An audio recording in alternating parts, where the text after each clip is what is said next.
জাতীয় সংসদ নির্বাচন কবে অনুষ্ঠিত হবে এই নিয়ে আলোচনা যেন থামছে না। কয়েকদিন আগে রয়টার্সকে দেওয়া সাক্ষাৎকারে সেনাপ্রধান বলেছিলেন 18 মাসের মধ্যে নির্বাচন আয়োজনের জন্য অন্তর্বর্তীকালীন সরকারকে সর্বাত্মক সহযোগিতা করবে সেনাবাহিনী। সে সময় তিনি জানিয়েছিলেন সেনাবাহিনী রাজনীতিতে জড়াবে না, অর্থাৎ রাষ্ট্র পরিচালনায় তারা কোনো হস্তক্ষেপ করবে না। কিন্তু তিনি এটাও জানিয়েছিলেন অন্তর্বর্তীকালীন সরকারের সাথে সার্বক্ষণিক যোগাযোগ আছে সেনাবাহিনীর। তিনি বলেছিলেন প্রধান উপদেষ্টা ডক্টর মোহাম্মদ ইউনূসের সাথে প্রতি সপ্তাহেই তিনি কথা বলেন এবং সে সময় মনে হয়েছিল অন্তর্বর্তীকালীন সরকার এবং সেনাবাহিনী সম্মিলিতভাবেই সিদ্ধান্ত নিয়েছে 18 মাসের মধ্যে নির্বাচন আয়োজনের। যদিও অন্তর্বর্তীকালীন সরকারের পক্ষ থেকে পরবর্তীতে জানানো হয়েছিল এটা সেনা প্রধানের একান্ত নিজস্ব বক্তব্য, এর সাথে অন্তর্বর্তীকালীন সরকারের সিদ্ধান্তের কোনো সম্পর্ক নেই।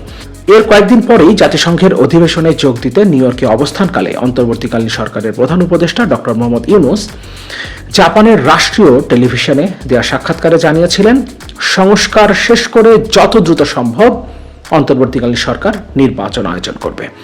নিউ ইয়র্কে অবস্থানকালে তিনি বেশ কিছু বৈঠকে অংশ নিয়েছেন এবং সেখানেও তিনি জানিয়েছেন রাষ্ট্রের যে সংস্কারের উদ্যোগ তারা গ্রহণ করেছে সেই উদ্যোগের ব্যাপারে তারা একটা ঐক্যমতে পৌঁছানোর চেষ্টা করবে রাজনৈতিক দলগুলোর সাথে এবং তারপরেই নির্বাচন আয়োজনের ব্যবস্থা করা হবে।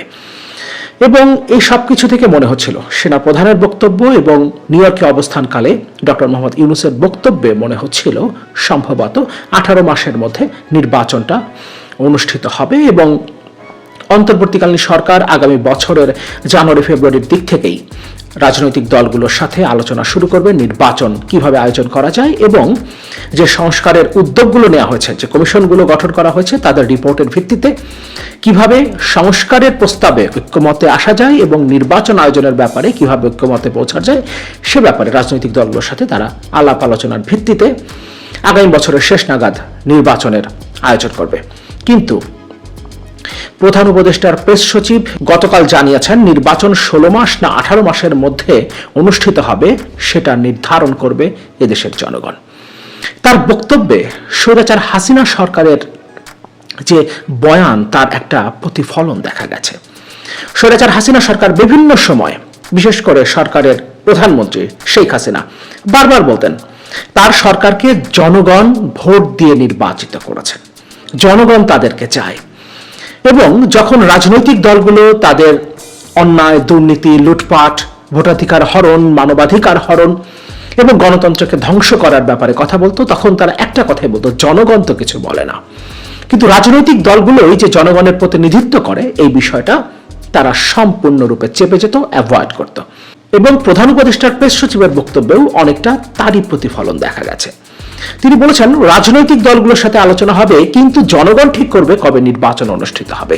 তার মানে কি জনগণকে রাস্তায় নেমে আসতে হবে, জনগণকে আবারও রাস্তায় নেমে এসে অন্তর্বর্তীকালীন সরকারের উপরে নির্বাচন আয়োজনের জন্য চাপ দিতে হবে। তখনই অন্তর্বর্তীকালীন সরকার বুঝতে পারবে জনগণ এখন নির্বাচন চাইছে। আর জনগণ যদি সেটা না করে তাহলে অন্তর্বর্তীকালীন সরকার ক্ষমতা চালিয়ে যাবে।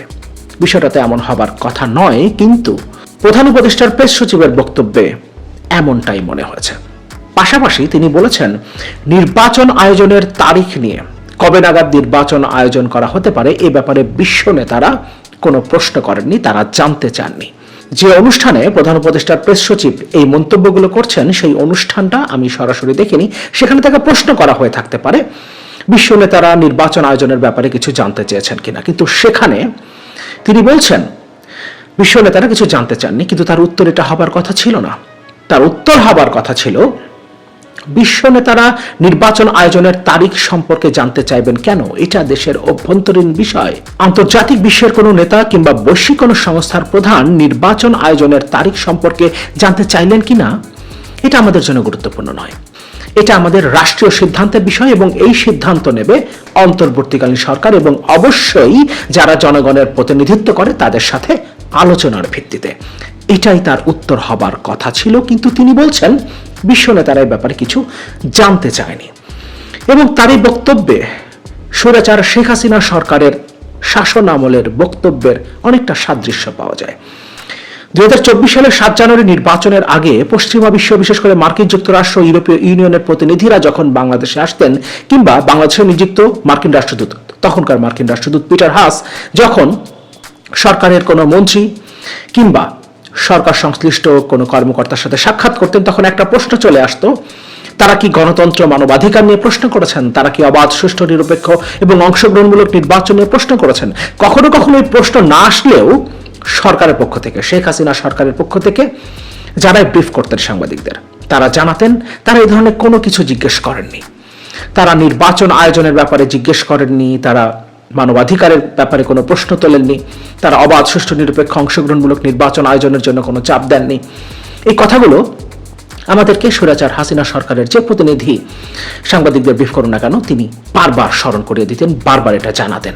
যদিও আমরা ভিন্ন বক্তব্য শুনতে পেতাম সেই প্রতিনিধিদের কাছ থেকে, যারা মার্কিন যুক্তরাষ্ট্র থেকে এসছেন, ইউরোপীয় ইউনিয়ন থেকে এসছেন কিংবা পিটার হাস একই ধরনের মন্তব্য করতেন, এবং তারা যে সরকারের উপরে প্রচন্ড রকম চাপ দিচ্ছেন একটা অন্তর্ভুক্তিমূলক গ্রহণযোগ্য নির্বাচন আয়োজনের জন্য, গণতন্ত্র এবং মানবাধিকার বিষয়ে যে সরকারের উপরে প্রচন্ড রকম চাপ তারা সৃষ্টি করছেন, সে কথাগুলো তারা বলতেন, কিন্তু সরকারের পক্ষ থেকে সেটা স্বীকার করা হতো না।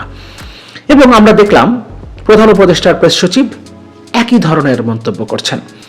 তিনি জানাচ্ছেন বৈশ্বিক নেতারা কিংবা বৈশ্বিক সংস্থার প্রধানরা প্রধান উপদেষ্টার কাছে নির্বাচন আয়োজনের তারিখ সম্পর্কে কিছু জানতে চায়নি। কিন্তু তার উত্তর এটা হবার কথা ছিল না। তার একটাই উত্তর হতে পারত, এটা আমাদের অভ্যন্তরীণ বিষয়, এই সিদ্ধান্ত এই দেশের জনগণ নেবে, এই দেশের জনগণের প্রতিনিধিত্ব যে রাজনৈতিক দলগুলো করে তাদের সাথে আলোচনার ভিত্তিতে অন্তর্বর্তীকালীন সরকার নেবে। আমরা একটু প্রধান উপদেষ্টার প্রেস সচিবের বক্তব্যটা দেখে নিই। সমকাল যে রিপোর্ট করেছে তার হেডলাইন, নির্বাচন 16 না 18 মাস পরে হবে তা নির্ধারণ করবে জনগণ। প্রধান উপদেষ্টার প্রেস সেক্রেটারি শফিকুল আলম বলেছেন, আগামী জাতীয় নির্বাচন হবে 16 না 18 মাস পরে, এটা ঠিক করবে দেশের জনগণ। প্রধান উপদেষ্টার প্রেস সেক্রেটারি বলেন, বিশ্ব নেতারা রাষ্ট্র মেরামতের বিষয়ে সমর্থন জানিয়েছেন। এই অবস্থায় রাষ্ট্র সংস্কারের 6টি কমিশনের কাজ শুরু হয়েছে। তবে পুরোদমে সংস্কার শুরুর আগে উপদেষ্টা পরিষদ রাজনৈতিক দলগুলোর সঙ্গে আরেক দফা আলোচনা শুরু করবেন। যদিও 1 অক্টোবর থেকেই কমিশনের কাজ শুরু করবার ঘোষণা করা হয়েছিল, কিন্তু সেটা এখনো শুরু হয়নি। এবং প্রধান উপদেষ্টার প্রেস সেক্রেটারি জানাচ্ছেন, এই কাজ শুরু করার আগে রাজনৈতিক দলগুলোর সাথে আরেক দফা আলোচনা করবে অন্তর্বর্তীকালীন সরকার। 18 মাসের মধ্যে নির্বাচন প্রসঙ্গে এক প্রশ্নের জবাবে তিনি বলেন, নির্বাচনের বিষয়ে সেনা প্রধান নিজের মতামত জানিয়েছেন, কত মাস লাগবে সেটা নির্ধারণ করবে জনগণ। এছাড়া বিশ্ব নেতারা টাইম ফ্রেম জানতে চাননি উল্লেখ করে তিনি আরো বলেন, কমিশনের প্রতিবেদন নিয়ে রাজনৈতিক ঐক্যমত ও জনগণ সহ সব স্টেক হোল্ডারের সঙ্গে আলোচনা ও মতামত নিয়েই নির্বাচনের সময় নির্ধারণ করা হবে। এখানে তিনি বলছেন, রাজনৈতিক ঐক্যমত এবং জনগণ সহ সব স্টেক হোল্ডারের সঙ্গে আলোচনা এবং মতামতের ভিত্তিতেই নির্বাচনের তারিখ ঠিক করা হবে, কিন্তু জনগণের সাথে কিভাবে কানেক্ট করা হবে সে ব্যাপারে তিনি কোনো ধারণা দেননি। পাশাপাশি তিনি বলেছেন, এটা নির্ধারণ করবে জনগণ 16 মাস না 18 মাস। তার মানে জনগণকে কি আবারও রাস্তায় নেমে আসতে হবে? জনগণকে রাস্তায় নেমে এসে জানাতে হবে এখন নির্বাচন আয়োজনের সময় হয়েছে, জনগণ এখন চাইছে একটা জাতীয় নির্বাচন অনুষ্ঠিত হোক এবং জনগণ তাদের ভোটাধিকার প্রয়োগ করুক। এমনটা নিশ্চয় নয়।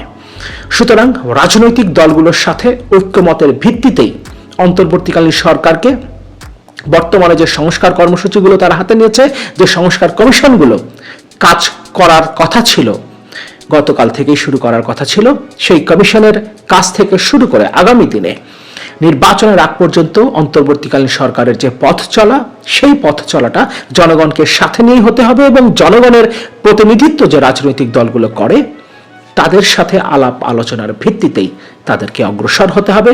সেক্ষেত্রেই কোনো ধরনের কনফ্লিক্টিং পরিস্থিতি তৈরি হবে না। আদারওয়াইজ রাজনৈতিক দলগুলোর সাথে যদি সরকারের দূরত্ব তৈরি হয়, এবং ইতোমধ্যেই বিভিন্ন রাজনৈতিক দলের মধ্যেও আমরা দূরত্ব তৈরি হতে দেখছি, এমনকি বছরের পর বছর ধরে, যুগের পর যুগ ধরে যে রাজনৈতিক দলগুলো মিত্র হিসেবে পরিচিত ছিল তাদের মধ্যেও এখন নানা ধরনের বিভাজন, বিভক্তি দেখা যাচ্ছে।